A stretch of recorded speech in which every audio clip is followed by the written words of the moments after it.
Hello friends, ತಮಗೆಲ್ಲರೂ ಕೂಡ ಜ್ಞಾನಕಾಶಿ ಅಕಾಡೆಮಿಗೆ ಸ್ವಾಗತ. ಈ ಒಂದು ಕ್ಲಾಸ್ನಲ್ಲಿ 8ನೇ ತರಗತಿಯ ಅಧ್ಯಾಯ 9 ಘರ್ಷಣೆ ಬಗ್ಗೆ ನಾವು ಡೀಟೇಲ್ ಆಗಿ ಡಿಸ್ಕಸ್ ಮಾಡ್ತಾ ಹೋಗೋಣ.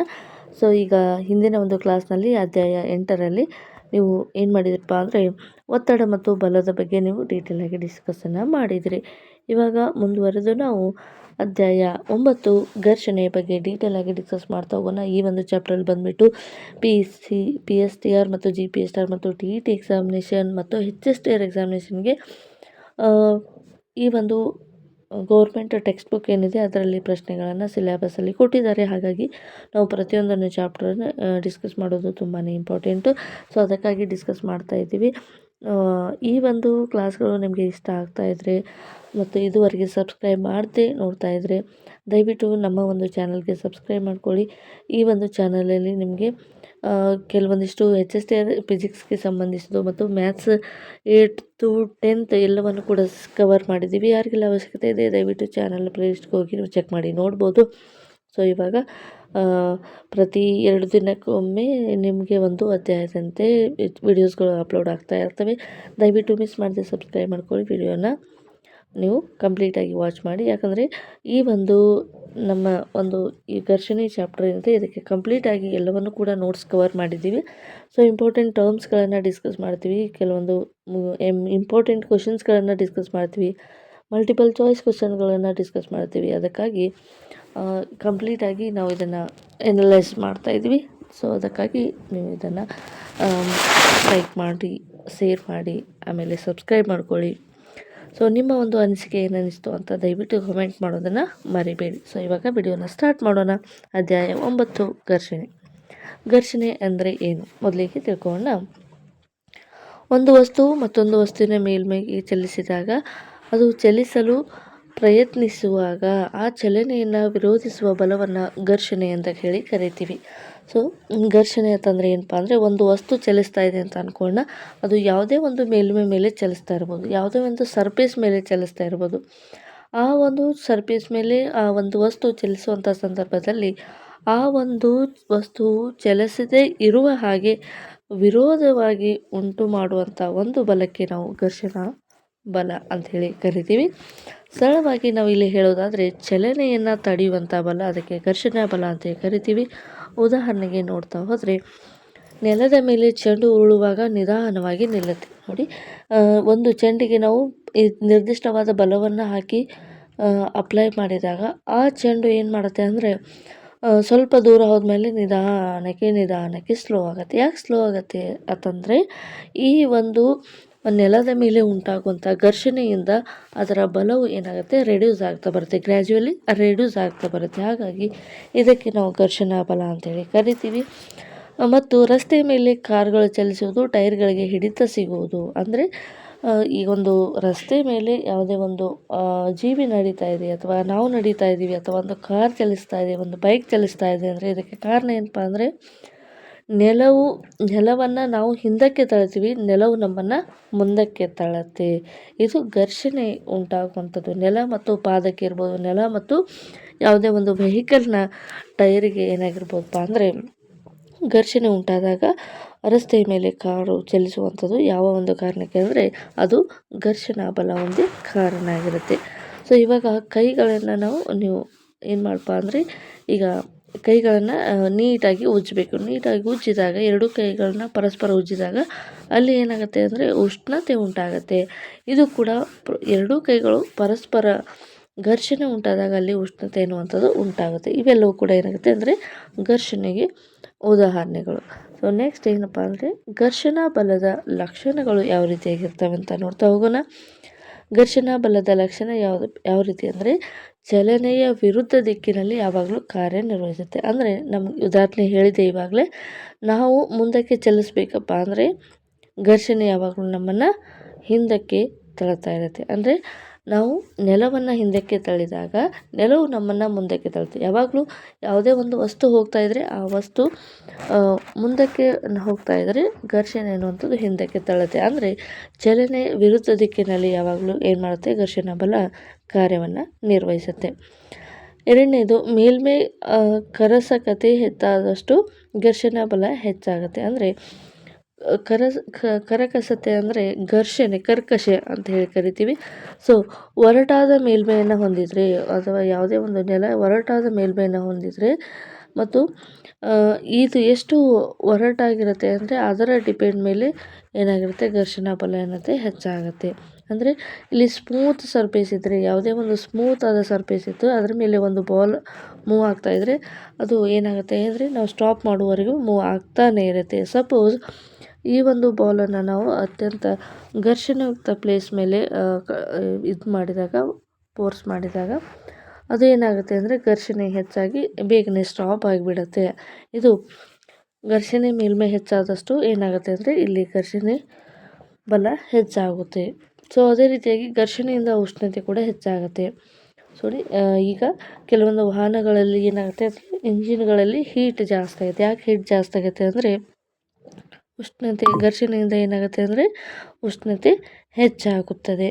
ಸೊ SI ಯೂನಿಟ್ ಏನು, ಈ ಒಂದು ಘರ್ಷಣಾ ಬಲದ SI ಯೂನಿಟ್ ಏನಪ್ಪ ಅಂದರೆ ಅದು ನ್ಯೂಟನ್ ಅಂತ ಆಗಿರುತ್ತೆ.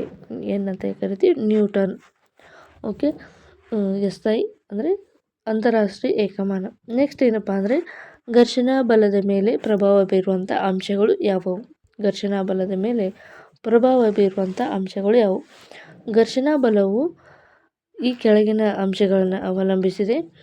ಅದು ಮೇಲ್ಮೈ ಸ್ವಭಾವ, ಅಂದರೆ ಯಾವ ಮೇಲ್ಮೈ, ಒರಟಾದ ಮೇಲ್ಮೈ ಮೇಲೆ ವಸ್ತು ಹೋಗ್ತಾ ಇದೆಯಾ ಅಥವಾ ಸ್ಮೂತ್ ಆಗಿರುವಂಥ ಮೇಲ್ಮೈ ಮೇಲೆ ವಸ್ತು ಹೋಗ್ತಾ ಇದೆಯಾ. ಅಂದರೆ ಘರ್ಷಣೆ ಎನ್ನುವಂಥದ್ದು ಯಾವುದೇ ಒಂದು ಮೇಲ್ಮೈ ಮೇಲೆ ಏನಾಗಿರುತ್ತೆ, ಡಿಪೆಂಡ್ ಆಗಿರುತ್ತೆ.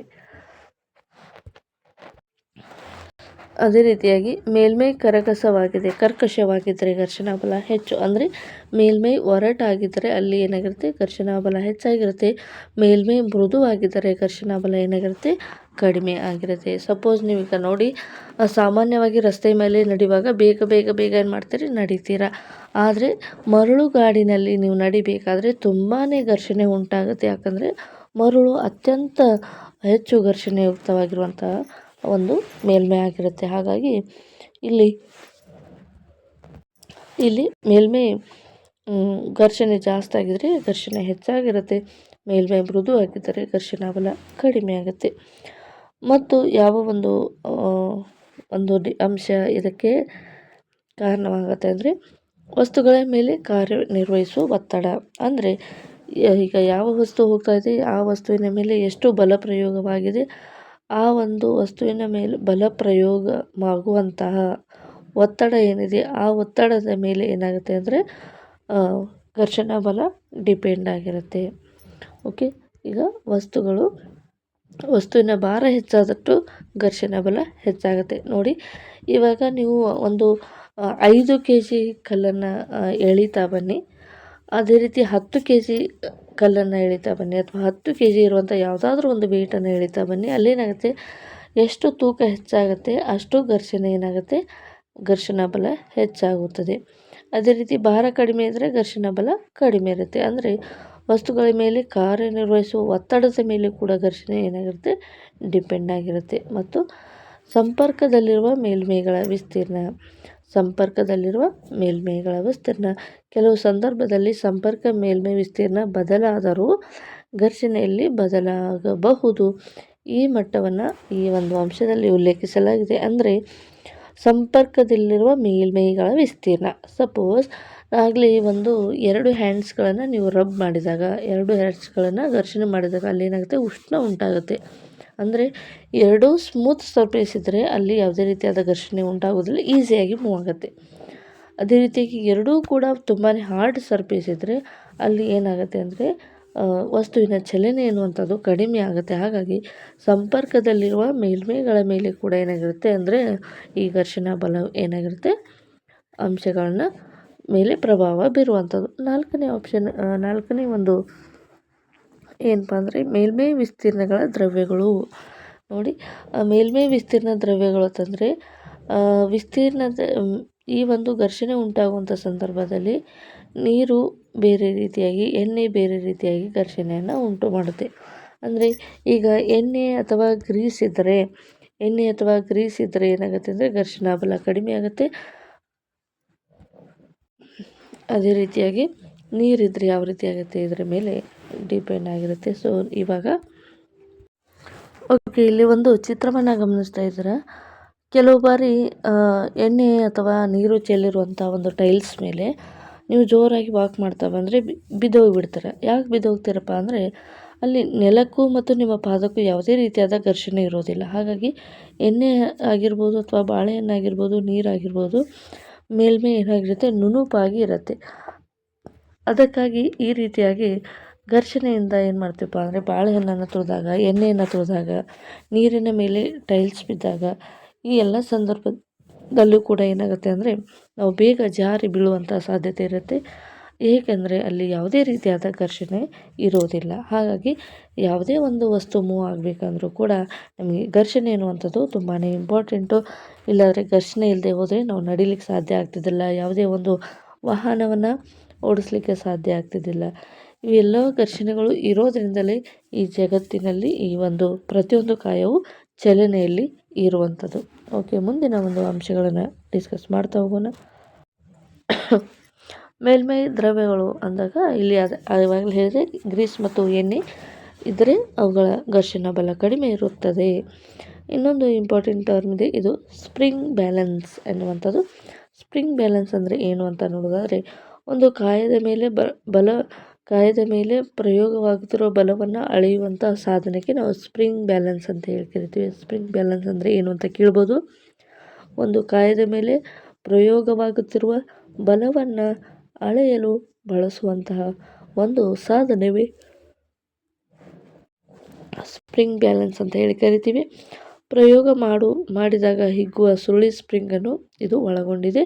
ಇದು ಸ್ಪ್ರಿಂಗ್ ಹಿಗ್ಗುವಿಕೆ ಅಳತೆಯನ್ನು ಪಟ್ಟಿಯೊಂದರ ಮೇಲೆ ಚಲಿಸಲು ಸೂಚ್ಯಂಕದಿಂದ ಅಳೆಯಲಾಗುತ್ತದೆ. ಅಳತೆಯ ಪಟ್ಟಿಯ ಮೇಲಿನ ಅಳತೆಯು ಪ್ರಯೋಗದ ಪ್ರಮಾಣವನ್ನು ಇದು ಏನು ಮಾಡುತ್ತೆ, ಸೂಚಿಸುತ್ತೆ.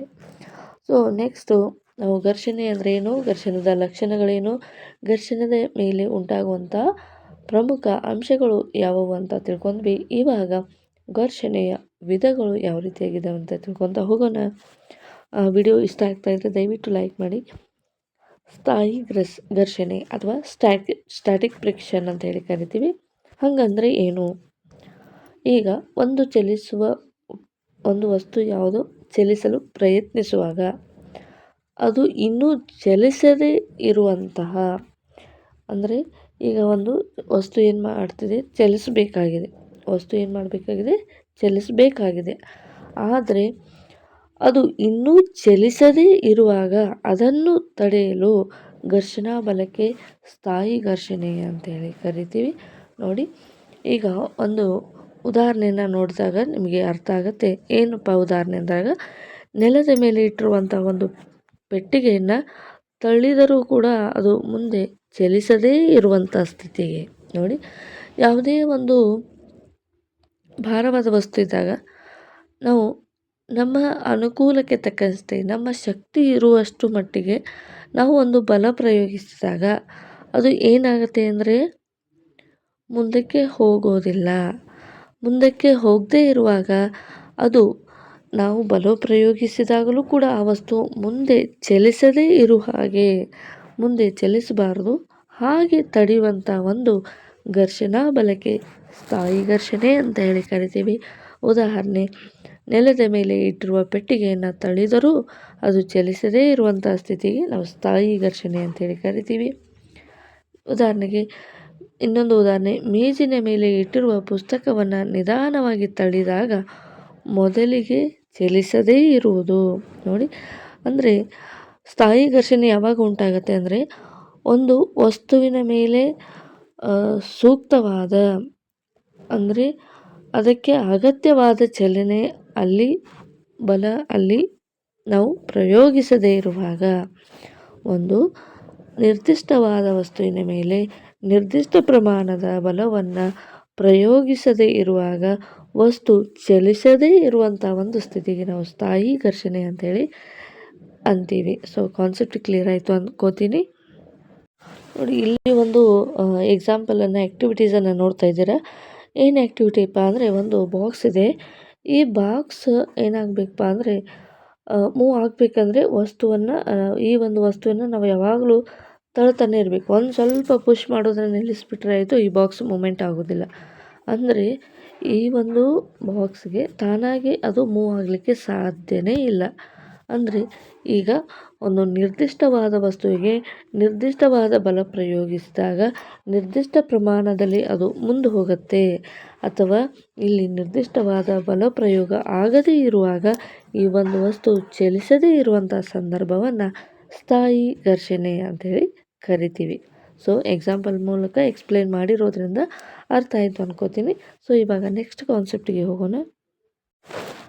ಈಗ ಸ್ಥಾಯಿ ಘರ್ಷಣೆ ವಸ್ತು ಚಲಿಸುವ ತನಕ ಮಾತ್ರ ಇರುತ್ತೆ. ಹಾಗಾದರೆ ಸ್ಥಾಯಿ ಘರ್ಷಣೆ ಅನ್ನುವಂಥದ್ದು ಎಲ್ಲಿ ತನಕ ಇರುತ್ತೆ ನೋಡಿ. ಒಂದು ವಸ್ತು ಚಲಿಸುವುದಕ್ಕಿಂತ ಮುಂಚೆ ಏನಾಗಿರುತ್ತೆ, ಸ್ಥಾಯಿ ಘರ್ಷಣೆ ಅನ್ನುವಂಥದ್ದು ಇರುತ್ತೆ. ಒಂದು ವಸ್ತು ಚಲಿಸಲಿಕ್ಕೆ ಸ್ಟಾರ್ಟ್ ಆಯಿತು, ಚಲಿಸಲಿಕ್ಕೆ ಪ್ರಾರಂಭ ಆಯಿತು, ಆವಾಗ ಸ್ಥಾಯಿ ಘರ್ಷಣೆ ಇರೋದಿಲ್ಲ. ಇದು ಸ್ಥಾಯಿ ಘರ್ಷಣೆ ಅನ್ನುವಂಥದ್ದು ಈ ರೀತಿಯಾಗಿತ್ತು ನೋಡಿ. ಮುಂದೆ ಇನ್ನೊಂದು ಘರ್ಷಣೆ ಇದೆ, ಅದು ಜಾರು ಘರ್ಷಣೆ. ಜಾರು ಘರ್ಷಣೆ ಅಂದರೆ ಏನು ಅಂತ ನೋಡ್ತಾ ಹೋಗೋಣ. ಒಂದು ವಸ್ತು ಮತ್ತೊಂದು ವಸ್ತುವಿನ ಮೇಲ್ಮೈ ಮೇಲೆ ಜಾರುತ್ತಿರುವಾಗ ಚಲನೆಯನ್ನು ತಡೆಯುವ ಘರ್ಷಣಾ ಬಲಕ್ಕೆ ಜಾರು ಘರ್ಷಣೆ ಅಂತೇಳಿ ಕರಿತೀವಿ. ಅಂದರೆ ಒಂದು ವಸ್ತು ಮತ್ತೊಂದು ವಸ್ತುವಿನ ಮೇಲ್ಮೈ ಮೇಲೆ ಜಾರುತ್ತಿರುವಾಗ ಚಲನೆಯನ್ನು ತಡೆಯಲು ಬಳಸುವಂಥ ಒಂದು ಬಲಕ್ಕೆ ನಾವು ಜಾರು ಘರ್ಷಣೆ ಅಂತೇಳಿ ಕರಿತೀವಿ. ಒಂದು ವಸ್ತು ಏನಾಗ್ತದೆ ಅಂದರೆ ಒಂದು ವಸ್ತುವಿನ ಮೇಲೆ ಜಾರ್ತಾ ಇದೆ. ಯಾಕೆ ಜಾರ್ತಾ ಇದೆ ಅಂದರೆ ಇಲ್ಲಿ ಜಾರು ಘರ್ಷಣೆ ಇದೆ. ಉದಾಹರಣೆಗೆ ನೆಲದ ಮೇಲೆ ಪೆಟ್ಟಿಗೆ ಜಾರುವಂಥದ್ದು. ನೆಲದ ಮೇಲೆ ಇಟ್ಟಿರುವಂಥ ಒಂದು ಪೆಟ್ಟಿಗೆ ಏನಾಗುತ್ತೆ, ಜಾರಿ ಹೋಗುತ್ತೆ. ಮೇಜಿನ ಮೇಲೆ ಪುಸ್ತಕವನ್ನು ಎಳೆದಾಗ ಅದು ಜಾರುವುದು. ಇದೆಲ್ಲವೂ ಕೂಡ ಜಾರು ಘರ್ಷಣೆಗೊಂದು ಉದಾಹರಣೆ ಆಗಿತ್ತು. ಇನ್ನು ನಾವು ಚಿತ್ರದ ಮೂಲಕ ಇದನ್ನು ಗಮನಿಸಿದಾಗ, ಈಗ ಎರಡು ಚಿತ್ರಗಳನ್ನು ಗಮನಿಸ್ತಿದ್ದಾರೆ. ಒಂದು ಚಿತ್ರದಲ್ಲಿ ಏನಾಗುತ್ತೆ ಅಂದರೆ ಸ್ಮೂತ್ ಸರ್ಫೇಸ್ ಮೇಲೆ ಒಂದು ಇಳಿಜಾರಿನಲ್ಲಿ ಒಂದು ವಸ್ತುವನ್ನು ಚಲಿಸಲಿಕ್ಕೆ ಬಿಡ್ತಾರೆ. ಇದು ಅತ್ಯಂತ ವೇಗವಾಗಿ ಮೂವ್ ಆಗುವಂಥದ್ದು. ಯಾಕಪ್ಪ ಅಂದರೆ ಇಲ್ಲಿ ಯಾವುದೇ ರೀತಿಯಾದ ಹೆಚ್ಚು ಘರ್ಷಣೆ ಇಲ್ಲ. ಇದು ಜಾರು ಪ್ರದೇಶ ಆಗಿರೋದ್ರಿಂದ ಈ ರೀತಿಯಾಗಿ ಜಾರ್ತಾ ಬರ್ತಾಯಿದೆ. ಅದೇ ರೀತಿಯಾಗಿ ಘರ್ಷಣೆ ಜಾಸ್ತಿ ಇರುವಂಥ ಒಂದು ಪ್ರದೇಶವನ್ನು ಇಲ್ಲಿ ಅಪ್ಲೈ ಮಾಡಿದಾಗ ಆ ಒಂದು ವಸ್ತುವಿನ ಚಲನೆ ಏನಾಗುತ್ತೆ, ಕಡಿಮೆ ಆಗುತ್ತೆ. ಮತ್ತು ಈ ರೀತಿಯಾಗಿ ಇಳಿಜಾರಿನಲ್ಲಿ ಬಲ ಪ್ರಯೋಗಿಸಿದಾಗ ವಸ್ತು ಉಂಟು ಮಾಡುವಂಥ ಒಂದು ಘರ್ಷಣಾ ಬಲಕ್ಕೆ ನಾವು ಜಾರು ಘರ್ಷಣೆ ಅಂತೇಳಿ ಕರಿತೀವಿ. ಜಾರು ಘರ್ಷಣೆ ಮತ್ತು ಸ್ಥಾಯಿ ಘರ್ಷಣೆಗಿಂತ ಕಡಿಮೆ. ಅಂದರೆ ಜಾರು ಘರ್ಷಣೆ ಸ್ಥಾಯಿ ಘರ್ಷಣೆಗಿಂತ ಕಡಿಮೆ. ಅಂದರೆ ಸ್ಥಾಯಿ ಘರ್ಷಣೆ ಜಾರು ಘರ್ಷಣೆ ಮೇಲೆ ಏನು ಮಾಡ್ತಾರಪ್ಪ ಅಂದರೆ ಹೋಲಿಕೆಯನ್ನು ಮಾಡ್ತಾರೆ. ಏನು ಹೋಲಿಕೆ ಮಾಡ್ತಾರೆ, ಯಾವುದೇ ಒಂದು ವಸ್ತು ಚಲನೆಯಲ್ಲಿ ಜಾರುತ್ತಿರುವಾಗ ಅದರ ಜಾರಲು ಆರಂಭಿಸಿದಾಗ ಅದರ ತಳದ ಮೇಲ್ಮೈಯಲ್ಲಿರುವ ಸಂಪರ್ಕ ಬಿಂದುಗಳು ನೆಲದ ಮೇಲ್ಮೈಗೆ ಸಂಪರ್ಕ ಬಿಂದುವೊಂದಿಗೆ ಬಂಧಿಸಿಕೊಳ್ಳುತ್ತವೆ. ಸಾಕಷ್ಟು ಕಾಲಾವಕಾಶ ದೊರೆಯುವುದಿಲ್ಲ. ಆದ್ದರಿಂದ ಜಾರು ಘರ್ಷಣೆಯು ಸ್ಥಾಯಿ ಘರ್ಷಣೆಗಿಂತ ಸ್ವಲ್ಪ ಕಡಿಮೆ ಇರುತ್ತದೆ. ಅಂದರೆ ಇಲ್ಲಿ ಏನು ಎಕ್ಸ್ಪ್ಲೇನ್ ಮಾಡ್ತಾ ಇದ್ದಾರಪ್ಪ ಅಂದರೆ, ಈಗ ಇಲ್ಲಿ ಗಮನಿಸ್ತಾ ಇದ್ದಾರೆ ಇದು ಒಂದು ಟೇಬಲ್ ಇದೆ. ಈ ಒಂದು ಟೇಬಲ್ ಮೇಲೆ ಒಂದು ಪುಸ್ತಕವನ್ನು ಇಡಲಾಗಿದೆ. ಟೇಬಲ್ ಇದೆ, ಆ ಟೇಬಲ್ನ ಮೇಲೆ ಏನು ಮಾಡಿದಾರಪ್ಪ ಅಂದರೆ ಪುಸ್ತಕವನ್ನು ಇಟ್ಟಿದ್ದಾರೆ. ಈ ರೀತಿಯಾಗಿದ್ದಾಗ ಸ್ವಲ್ಪ ನಾವು ಇನ್ನೊಂದಿಷ್ಟು ಜೂಮ್ ಮಾಡಿ ನೋಡಿದಾಗ ಈ ಪುಸ್ತಕದ ಮೇಲ್ಮೈ ಮತ್ತು ಟೇಬಲ್ನ ಮೇಲ್ಮೈ ಎರಡನ್ನೂ ಕೂಡ ಜೂಮ್ ಮಾಡಿ ನೋಡಿದಾಗ ಈ ರೀತಿಯಾಗಿ ಕಾಣುತ್ತೆ. ಅಂದರೆ ಇದು ಪುಸ್ತಕದ ಮೇಲ್ಮೈ ಮತ್ತು ಇದು ಮೇಜಿನ ಮೇಲ್ಮೈ. ನೋಡಿ, ನಮಗೆ ಕಾಣದೇ ಇದ್ರೂ ಕೂಡ ಸೂಕ್ಷ್ಮವಾದ ರಚನೆಯಿಂದ ಈ ಪುಸ್ತಕ ಏನಾಗಿರುತ್ತೆ ಅಂದರೆ ಈ ಒಂದು ಮೇಜಿಗೆ ಏನಾಗಿರುತ್ತೆ ಒಂದಕ್ಕೊಂದು ಕ್ಲೋಸ್ ಆಗಿರ್ತವೆ. ಕ್ಲೋಸ್ ಆಗಿದ್ದಾಗ ಇಲ್ಲೇನಾಗುತ್ತೆಪ್ಪ ಅಂದರೆ ಪುಸ್ತಕವನ್ನು ಚಲಿಸಲಿಕ್ಕೆ ಬಿಡೋದಿಲ್ಲ. ಬಲ ಪ್ರಯೋಗಿಸಿದಾಗ ಮಾತ್ರ ಆ ಪುಸ್ತಕ ಏನಾಗುತ್ತೆ, ಮೂಮೆಂಟ್ ಆಗುತ್ತೆ. ಆದರೆ ಮೂಮೆಂಟ್ ಆಗೋಕ್ಕಿಂತ ಮುಂಚೆ ಸ್ಥಾಯಿ ಘರ್ಷಣೆ ಅಂತ ಏನಿರುತ್ತೆ, ಆ ಒಂದು ಸಂದರ್ಭದಲ್ಲಿ ಈ ರೀತಿಯಾಗಿ ಪುಸ್ತಕ ಮತ್ತು ಟೇಬಲ್ ಎರಡೂ ಕೂಡ ಒಂದಕ್ಕೊಂದು ಇಂಟರ್ಲಾಕ್ ಆಗಿರ್ತವೆ. ಆದ್ದರಿಂದ ವಸ್ತು ಚಲಿಸಲಿಕ್ಕೆ ಸ್ಟಾರ್ಟ್ ಮಾಡಿದಾಗ ಚಲಿಸೋದಿಲ್ಲ. ಇದು ಸ್ಥಾಯಿ ಘರ್ಷಣೆ. ಸಪೋಸ್ ಈ ರೀತಿಯಾಗಿ ಒಂದು ಮೇಲ್ಮೈ ಇಲ್ಲದೆ ಹೋಗಿದರೆ, ಈ ರೀತಿಯಾದ ಒಂದು ಘರ್ಷಣಾ ಮೇಲ್ಮೈ ಇಲ್ಲದೆ ಹೋಗಿದರೆ, ಪ್ಲೇನ್ ಆಗಿದ್ರೆ ಏನಾಗ್ತಿತ್ತು, ಈ ಪುಸ್ತಕ ಏನಾಗ್ತಿತ್ತು, ಈಸಿಯಾಗಿ ಮೂವ್ ಆಗಿಬಿಡ್ತಾ ಇತ್ತು. ಇದಕ್ಕೆ ಏನಾಗುತ್ತೆ, ಜಾರು ಘರ್ಷಣೆ ಅಂತೇಳಿ ಕರಿತಾ ಇದ್ವಿ. ಸೊ ಜಾರು ಘರ್ಷಣೆಗೆ ಏನಾಗಿರುತ್ತೆ, ಘರ್ಷಣೆ ಅನ್ನುವಂಥದ್ದು ಕಡಿಮೆ ಇರುತ್ತೆ. ಹಾಗಾಗಿ ಜಾರು ಘರ್ಷಣೆಯು ಸ್ಥಾಯಿ ಘರ್ಷಣೆಗಿಂತ ಕಡಿಮೆ ಘರ್ಷಣಾ ಬಲವನ್ನು ಹೊಂದಿರುತ್ತೆ ಎನ್ನುವಂಥ ಹೋಲಿಕೆಯನ್ನು ನಾವಿಲ್ಲಿ ಮಾಡ್ಬೋದು. ನೆಕ್ಸ್ಟ್ ಪಾಯಿಂಟನ್ನು ಡಿಸ್ಕಸ್ ಮಾಡೋಣ. ನೆಕ್ಸ್ಟ್ ಪಾಯಿಂಟ್ ಏನಪ್ಪ ಅಂದರೆ ಘರ್ಷಣೆ ಒಂದು ಅವಶ್ಯಕ. ಘರ್ಷಣೆ ಎನ್ನುವಂಥದ್ದು ನಮಗೆ ಏಕೆ ಬೇಕು ಅನ್ನುವಂಥದ್ದನ್ನು ಡಿಸ್ಕಸ್ ಮಾಡ್ತಾ ಹೋಗೋಣ. ಇದರ ಉಪಯೋಗ ಏನು, ಎಲ್ಲೆಲ್ಲಿ ಯೂಸ್ ಆಗುತ್ತೆ, ಯಾಕೆಲ್ಲ ನಮಗೆ ಘರ್ಷಣೆ ಬೇಕು ಎನ್ನುವಂಥದ್ದನ್ನು ತಿಳ್ಕೊತಾ ಹೋಗೋಣ. ಮೊದಲೇದಾಗಿ ಘರ್ಷಣೆ ಎಂದರೆ ಎರಡು ಮೇಲ್ಮೈಗಳು ಪರಸ್ಪರ ಸ್ಪರ್ಶಿಸಿ ಚಲಿಸುವಾಗ ಉಂಟಾಗುವಂಥ ಪ್ರತಿರೋಧ ಶಕ್ತಿ. ಇದು ನಮ್ಮ ದಿನನಿತ್ಯ ಜೀವನದಲ್ಲಿ ಬಹಳ ಮುಖ್ಯವಾಗಿರುವಂಥದ್ದು. ಯಾಕೆ ಮುಖ್ಯ ನಮಗೆ ಇದು ಘರ್ಷಣೆ ಎನ್ನುವಂಥದ್ದು? ನಡೆಯಲು ಸಹಾಯ ಮಾಡುತ್ತದೆ. ಘರ್ಷಣೆ ಇಲ್ಲದೆ ನಾವು ಇಲ್ಲದೆ ಹೋದರೆ ಏನಾಗುತ್ತೆ, ಜಾರಿ ಬಿದ್ದೋಗ್ಬಿಡ್ತೀವಿ. ಹಾಗಾಗಿ ಯಾವುದೇ ಒಂದು ವಸ್ತು ನಡಿಬೇಕು, ಚಲಿಸಬೇಕು ಅಂದರೆ ಅಲ್ಲಿ ಘರ್ಷಣೆ ಇರಲೇಬೇಕು. ನೆಕ್ಸ್ಟು ವಸ್ತುಗಳನ್ನು ಹಿಡಿಯಲು ಸಹಕಾರಿ. ಯಾವುದೇ ಒಂದು ವಸ್ತುವನ್ನು ನಾವು ಹಿಡ್ಕೋಬೇಕು ಕೈಯಲ್ಲಿ ಅಂದರೆ ಅದಕ್ಕೆ ಏನು ಕಾರಣಪ್ಪ ಅಂದರೆ ನಮ್ಮ ಕೈಯಲ್ಲಿ ಮತ್ತು ಆ ಒಂದು ವಸ್ತುಗೆ ಇರುವಂಥ ಒಂದು ಘರ್ಷಣೆ ಕಾರಣ. ಅಥವಾ ಪೆನ್ನನ್ನು ಹಿಡಿಯುವಂಥದ್ದು, ಪುಸ್ತಕವನ್ನು ಹಿಡಿಯುವಂಥದ್ದು, ಗ್ಲಾಸನ್ನು ಹಿಡಿಯಲು ಘರ್ಷಣೆ ಎನ್ನುವಂಥದ್ದು ಆಗತ್ತೆ. ವಾಹನಗಳ ಚಲನೆ ಮತ್ತು ನಿಲುಗಡೆ ಅಂದರೆ ಒಂದು ವಾಹನ ಚಲಿಸಬೇಕಪ್ಪ ಅಂದರೆ ಆ ಒಂದು ರಸ್ತೆ ಮೇಲೆ ಮತ್ತು ಟೈರ್ಗಳ ನಡುವೆ ಏನಿರಬೇಕು, ಘರ್ಷಣೆ ಇರಬೇಕು. ಒಂದು ವಾಹನ ಸ್ಟಾಪ್ ಆಗಬೇಕಪ್ಪ ಅಂದರೆ ಅಲ್ಲಿಯೂ ಕೂಡ ಘರ್ಷಣೆ ಇರಬೇಕಂದು. ಬ್ರೇಕ್ಗಳು ಘರ್ಷಣೆಯಿಂದ ಮಾತ್ರ ಕೆಲಸ ಮಾಡ್ತವೆ. ನೀವು ಬ್ರೇಕ್ ಹಾಕಿದಾಗ ಏನಾಗುತ್ತೆ ಅಂದರೆ ನಿಮ್ಮ ಟೈರ್ಗಳು ನೆಲದ ಮೇಲೆ ಘರ್ಷಣೆಗೆ ಇಂಟರ್ಲಾಕ್ ಆದಾಗ ಬ್ರೇಕ್ ಹಾಕಿದಾಗ ಅದು ಸ್ಟಾಪ್ ಆಗಿಬಿಡುತ್ತೆ.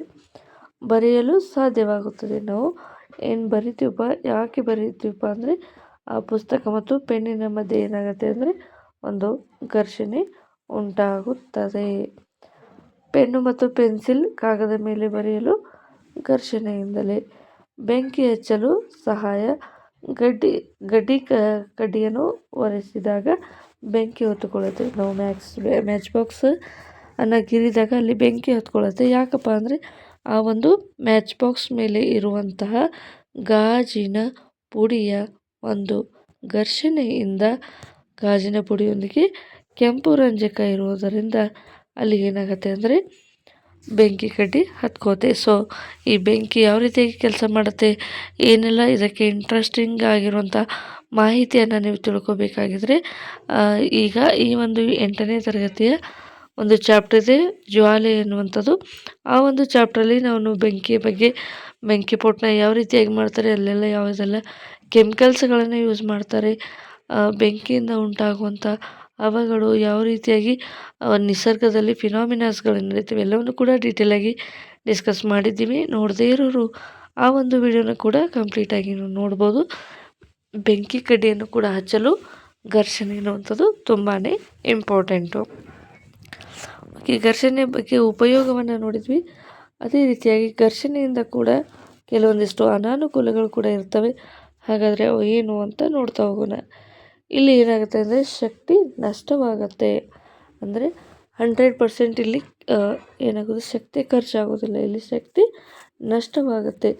ಘರ್ಷಣೆಯಿಂದ ಶಕ್ತಿಯು ತಾಪವಾಗಿ ವ್ಯರ್ಥವಾಗುತ್ತದೆ. ಅಂದರೆ ನಿಮಗೆ ಗೊತ್ತಿರುತ್ತೆ, ಯಾವುದೇ ಒಂದು ಮಿಕ್ಸರನ್ನು ಚಾಲೂ ಮಾಡಿರಿ, ಯಾವುದೇ ಒಂದು ಇಸ್ತ್ರಿಯನ್ನು ಸ್ಟಾರ್ಟ್ ಮಾಡಿ, ಆ ಒಂದು ಕಂಪ್ಲೀಟ್ ಆಗಿರುವಂಥ ಎಲೆಕ್ಟ್ರಿಕ್ ಎನರ್ಜಿ ಎನ್ನುವಂಥದ್ದು ಹೀಟ್ ಎನರ್ಜಿಯಾಗಿ ಸ್ವಲ್ಪ ಪ್ರಮಾಣ ಏನಾಗುತ್ತೆ, ಲಾಸ್ ಆಗುತ್ತೆ. ಇದು ಕೂಡ ಘರ್ಷಣೆಯಿಂದಲೇ ಉಂಟಾಗುವಂಥದ್ದು. ಯಂತ್ರಗಳು ನಾಶ ಆಗುವಂಥದ್ದು, ಯಂತ್ರದ ಭಾಗಗಳು ಬೇಗ ಸವಿದು ಹೋಗುತ್ತೆ. ನೋಡಿ, ಯಂತ್ರಗಳು ತುಂಬ ದಿನಗಳ ಕಾಲ ಸ್ಟಾರ್ಟಲ್ಲಿ ಇದ್ದರೆ ಅವುಗಳೇನಾಗುತ್ತೆ, ಸವಿದು ಏನಾಗುತ್ತೆ, ಘರ್ಷಣೆಯಿಂದ ಸವಿದು ಅವು ವೇಸ್ಟ್ ಆಗಿಬಿಡುತ್ತೆ ಅಂತ ಹೇಳ್ತಾರೆ. ಅದೇ ರೀತಿಯಾಗಿ ವೇಗ ಕಡಿಮೆ ಆಗುತ್ತದೆ. ಘರ್ಷಣೆ ಇಲ್ಲದೆ ವಾಹನಗಳ ವೇಗಕ್ಕೆ ಅಡ್ಡಿಯಾಗುತ್ತದೆ. ಅಂದರೆ ಘರ್ಷಣೆ ಇಲ್ಲದೆ ಹೋದರೆ ವಾಹನಗಳು ಸ್ಪೀಡಾಗಿ ಮೂವ್ ಆಗೋದಿಲ್ಲ. ಆ ವಾಹನಗಳು ಏನು ಮಾಡ್ತವೆ ಅಂದರೆ ಘರ್ಷಣೆ ಇಲ್ಲದೆ ಜಾರ್ತಾ ಅಲ್ಲೇ ನಿಂತೋಗ್ಬಿಡುತ್ತೆ. ಹಾಗಾಗಿ ಯಾವುದೇ ಒಂದು ವಾಹನ ಹೋಗಬೇಕಪ್ಪ ಅಂದರೆ, ಯಾವುದೇ ಒಂದು ವಸ್ತು ಮೂಮೆಂಟ್ ಆಗಬೇಕಂದ್ರೆ ಅಲ್ಲಿ ಘರ್ಷಣೆ ಎನ್ನುವಂಥದ್ದು ತುಂಬಾ ಇಂಪಾರ್ಟೆಂಟು. ಸೊ ತಾಪ ಉಂಟಾಗುತ್ತದೆ, ಕೆಲವೊಮ್ಮೆ ಹೆಚ್ಚು ತಾಪ ಉಂಟಾಗುತ್ತದೆ, ಇಂಧನಗಳ ಬಳಕೆ ಹೆಚ್ಚಾಗುತ್ತದೆ, ಘರ್ಷಣೆಯನ್ನು ಎದುರಿಸಲು ನಮ್ಮ ಶಕ್ತಿ ಏನಾಗುವುದಿಲ್ಲ, ಬೇಕಾಗುವುದಿಲ್ಲ. ನೆಕ್ಸ್ಟು ಘರ್ಷಣೆ ಏರಿಕೆ ಮತ್ತು ಇಳಿಕೆ ಅಂದರೆ ಏನು ಅಂತ ನೋಡೋದಾದರೆ, ಘರ್ಷಣೆಯನ್ನು ಏರಿಕೆ ಮಾಡೋದು ಅಂದರೆ ಘರ್ಷಣೆಯನ್ನು ಯಾವ ರೀತಿಯಾಗಿ ಹೆಚ್ಚು ಮಾಡಬಹುದು, ಘರ್ಷಣೆಯನ್ನು ಯಾವ ರೀತಿಯಾಗಿ ಕಡಿಮೆ ಮಾಡಬಹುದು, ಅದನ್ನು ಘರ್ಷಣೆ ಏರಿಕೆ ಮತ್ತು ಇಳಿಕೆ ಅಂತ ಹೇಳಿ ಕರಿತೀವಿ. ಹಾಗಾದರೆ ಘರ್ಷಣೆ ಏರಿಕೆ ಯಾವ ರೀತಿಯಾಗಿ ಮಾಡಬೇಕು, ಇಳಿಕೆ ಯಾವ ರೀತಿಯಾಗಿ ಮಾಡ್ಕೋಬೇಕು ಅಂತ ನೋಡೋದಾದರೆ, ಘರ್ಷಣೆ ಎನ್ನುವುದು ಎರಡು ಮೇಲ್ಮೈಗಳ ನಡುವೆ ಪ್ರತಿರೋಧ ಶಕ್ತಿ.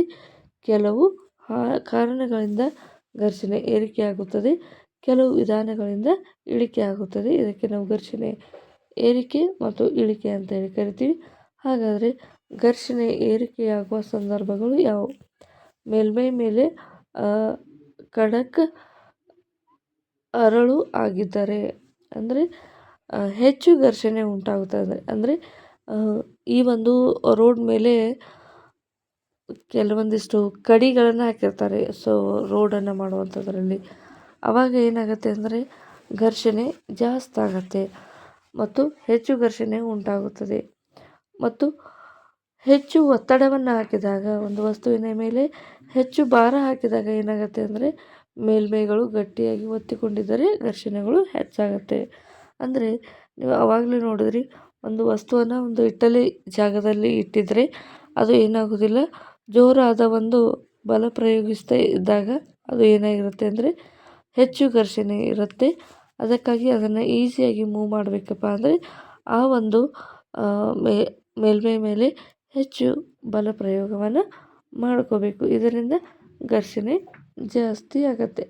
ನೆಕ್ಸ್ಟ್ ಏನಪ್ಪ ಅಂದರೆ ಮೇಲ್ಮೈಗಳ ನಡುವೆ ಗ್ರೀಸ್ ಇಲ್ಲದಿದ್ದರೆ, ಯಾವುದೇ ಒಂದು ಗ್ರೀಸ್ ಅಥವಾ ಆಯಿಲ್ ಏನೂ ಇಲ್ಲದಿದ್ದರೂ ಕೂಡ ಅಲ್ಲಿ ಏನಾಗುತ್ತೆ ಅಂದರೆ ಘರ್ಷಣೆ ಏರಿಕೆ ಆಗುತ್ತದೆ.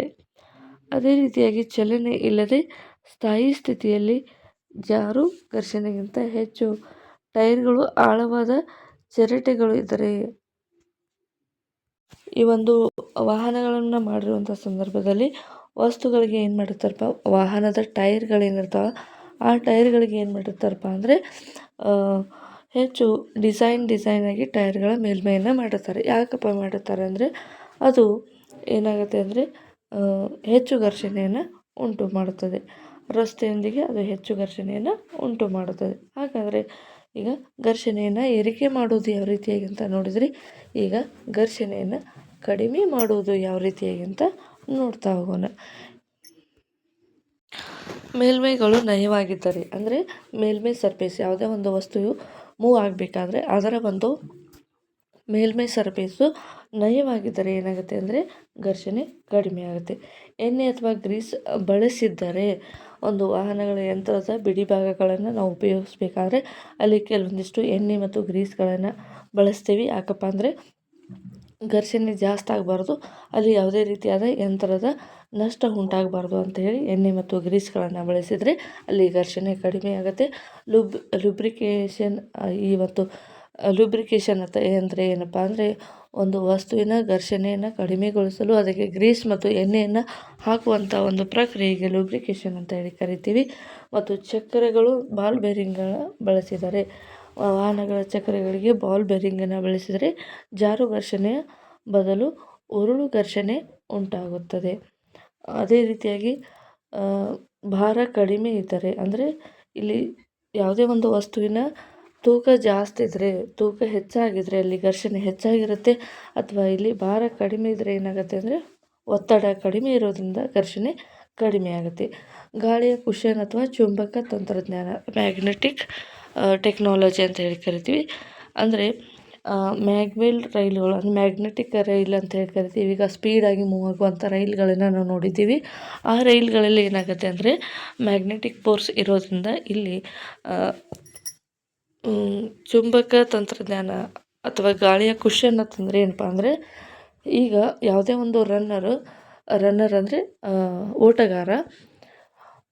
ಓಟಗಾರ ಎನ್ನುವಂಥವ್ರು ಗಾಳಿಯ ವಿರುದ್ಧವಾಗಿ ಹೋಗ್ತಾ ಇದ್ದರೆ ಆವಾಗ ಏನಾಗುತ್ತೆ ಅಂದರೆ ಗಾಳಿಯಿಂದ ವಿರೋಧ ಉಂಟಾಗುತ್ತೆ. ಹಾಗಾಗಿ ಗಾಳಿಯ ದಿಕ್ಕಿನಲ್ಲಿ ಅಥವಾ ಮ್ಯಾಗ್ನೆಟಿಕ್ ಇರುವಂಥ ಆ ಒಂದು ದಿಕ್ಕಿನಲ್ಲಿ ಮೂಮೆಂಟ್ ಆಗುವುದರಿಂದ ಇಲ್ಲಿ ಘರ್ಷಣೆ ಎನ್ನುವಂಥದ್ದು ಕಡಿಮೆ ಆಗುತ್ತೆ. ನೆಕ್ಸ್ಟ್ ಒಂದು ಇಂಪಾರ್ಟೆಂಟ್ ಪಾಯಿಂಟ್ ಏನಪ್ಪ ಅಂದರೆ ಚಕ್ರಗಳು ಘರ್ಷಣೆಯನ್ನು ಹೇಗೆ ಕಡಿಮೆ ಮಾಡುತ್ತೆ, ಚಕ್ರಗಳು ಘರ್ಷಣೆಯನ್ನು ಹೇಗೆ ಕಡಿಮೆ ಮಾಡುತ್ತೆ ಅನ್ನೋದನ್ನು ನೋಡ್ತಾ ಹೋಗೋಣ. ಒಂದು ವಸ್ತುವನ್ನು ನೆಲದ ಮೇಲೆ ಜಾರಿಸಿದಾಗ ಜಾರು ಘರ್ಷಣೆ ಹೆಚ್ಚಿರುತ್ತದೆ. ಅಂದರೆ ಒಂದು ವಸ್ತುವನ್ನು ನೆಲದ ಮೇಲೆ ಜಾರಿಸಿದಾಗ ಅಲ್ಲಿ ಜಾರು ಘರ್ಷಣೆ ಅನ್ನುವಂಥದ್ದು ಹೆಚ್ಚಾಗಿರುತ್ತೆ. ಆದರೆ ಅದೇ ವಸ್ತುವನ್ನು ಚಕ್ರಗಳ ಮೇಲೆ ಉರುಳಿಸಿದಾಗ ಉರುಳು ಘರ್ಷಣೆ ಉಂಟಾಗುತ್ತದೆ. ಇದು ಜಾರು ಘರ್ಷಣೆಗಿಂತ ತುಂಬಾ ಕಡಿಮೆ ಇರುತ್ತೆ. ಸೊ ಇದ್ರ ಬಗ್ಗೆ ನಾವು ಡೀಟೇಲಾಗಿ ಹೇಳಬೇಕಪ್ಪ ಅಂದರೆ ಈ ಒಂದು ಲೆಸನನ್ನು ಓದ್ತಾ ಬಂದಾಗ ಮೊದಲಿಗೆ ಸ್ಥಾಯಿ ಘರ್ಷಣೆ ಅಂದರೆ ಏನಪ್ಪ ಅಂದರೆ ಯಾವುದೇ ಒಂದು ವಸ್ತು ಮೂಮೆಂಟ್ ಆಗದೇ ಇರುವಂಥ ಸಂದರ್ಭದಲ್ಲಿ, ಯಾವುದೇ ಒಂದು ವಸ್ತು ಚಲನೆಯಲ್ಲಿ ಇಲ್ಲದೇ ಇರುವಂಥ ಸಂದರ್ಭದಲ್ಲಿ ಈ ರೀತಿಯಾಗಿ ಉಂಟಾಗುವಂಥ ಘರ್ಷಣೆಗೆ ಸ್ಥಾಯಿ ಘರ್ಷಣೆ ಅಂತ ಹೇಳಿ ಕರಿತೀವಿ. ಸ್ವಲ್ಪ ಪ್ರಮಾಣದ ಇಳಿಜಾರನ್ನು ಮಾಡಿ ವಸ್ತುವನ್ನು ಜಾರೋ ರೀತಿಯಲ್ಲಿ ಮಾಡಿದಾಗ ಅಲ್ಲಿ ಉಂಟಾಗುವಂಥ ಘರ್ಷಣೆಗೆ ಜಾರು ಘರ್ಷಣೆ ಅಂತ ಹೇಳಿ ಕರಿತೀವಿ. ನಂತರ ಜಾರು ಘರ್ಷಣೆ, ಸ್ಥಾಯಿ ಘರ್ಷಣೆ ಜಾಸ್ತಿ ಇರುತ್ತೆ. ಸ್ಥಾಯಿ ಘರ್ಷಣೆಯಲ್ಲಿ ಘರ್ಷಣೆ ಹೆಚ್ಚಾಗಿರುತ್ತೆ. ಅದಕ್ಕಿಂತ ಜಾರು ಘರ್ಷಣೆಯಲ್ಲಿ ಘರ್ಷಣೆ ಎನ್ನುವಂಥದ್ದು ಕಡಿಮೆ ಇರುತ್ತೆ. ಸ್ಥಾಯಿ ಘರ್ಷಣೆ ಮತ್ತು ಜಾರು ಘರ್ಷಣೆಗಿಂತ ಉರುಳು ಘರ್ಷಣೆಯಲ್ಲಿ ಏನಾಗಿರುತ್ತೆ ಅಂದರೆ ಘರ್ಷಣೆ ಕಡಿಮೆ ಇರುತ್ತೆ ಅನ್ನೋದನ್ನು ನೀವು ತಿಳ್ಕೋಬೇಕು. ಚಕ್ರಗಳು ಘರ್ಷಣೆಯನ್ನು ಹೇಗೆ ಕಡಿಮೆ ಮಾಡ್ತವೆ ಅಂದರೆ ಇದೇ ಕಾರಣದಿಂದಾಗಿ. ಅಂದರೆ ವಸ್ತುವನ್ನು ನೆಲದ ಮೇಲೆ ಜಾರಿಸಿದಾಗ ಅದು ಜಾರು ಘರ್ಷಣೆ ಆಗುತ್ತೆ. ಒಂದು ವಸ್ತುವನ್ನು ಚಕ್ರಗಳ ಮೇಲೆ ಉರುಳಿಸಿದಾಗ ಉರುಳು ಘರ್ಷಣೆ ಉಂಟಾಗುತ್ತದೆ. ಇದಕ್ಕೆ ನೀವು ಚಿತ್ರಗಳ ಮೂಲಕ ನೋಡಿದಾಗ ನಿಮಗೆ ಈಸಿಯಾಗಿ ಅರ್ಥ ಆಗುತ್ತೆ ಅಂಥೇಳಿ ಅನ್ಕೋತೀನಿ. ಏನಪ್ಪ ಚಿತ್ರ ಅಂದಾಗ ನೀವು ಕೆಲವೊಂದಿಷ್ಟು ಸಿನಿಮಾಗಳಲ್ಲಾಗಿರ್ಬೋದು ಅಥವಾ ಆಟ ಆಗಿರ್ಬೋದು ಏನು ಮಾಡ್ತಿರಪ್ಪ ಅಂದರೆ ಒಂದು ಟೈಲ್ಸ್ ಇರುತ್ತೆ. ಟೈಲ್ಸ್ ಮೇಲೆ ಅಂದರೆ ಮನೆಯಲ್ಲಿ ಟೈಲ್ಸ್ ಇರ್ತವೆ. ಆ ಟೈಲ್ಸ್ ಮೇಲೆ ಕೆಲವೊಂದು ರೌಂಡ್ ಆಗಿರುವಂಥ ಈ ಒಂದು ರೌಂಡ್ ಆಗಿರುವಂತಹ ಬಾಲ್ಸ್ಗಳನ್ನು ಒಗೆದಾಗ ಅದರಲ್ಲಿ ನೀವು ಏನು ಮಾಡ್ತೀರೋ ಸಡನ್ನಾಗಿ ತುಳಿದ್ರೆ ಸಾಕು ಅದು ಉರುಳ್ತಾ ಹೋಗುತ್ತೆ. ಇಲ್ಲಿ ಏನಾಗುತ್ತೆ, ಘರ್ಷಣೆ ಇರುವುದಿಲ್ಲ, ಆಟೋಮೆಟಿಕ್ಕಾಗಿ ಬಿದ್ದೋಗಿಬಿಡ್ತಾರೆ. ಸೊ ಕೆಲವೊಂದು ಉದಾಹರಣೆನ ಚಿತ್ರದ ಮೂಲಕ ನೋಡ್ತಾ ಹೋಗೋಣ.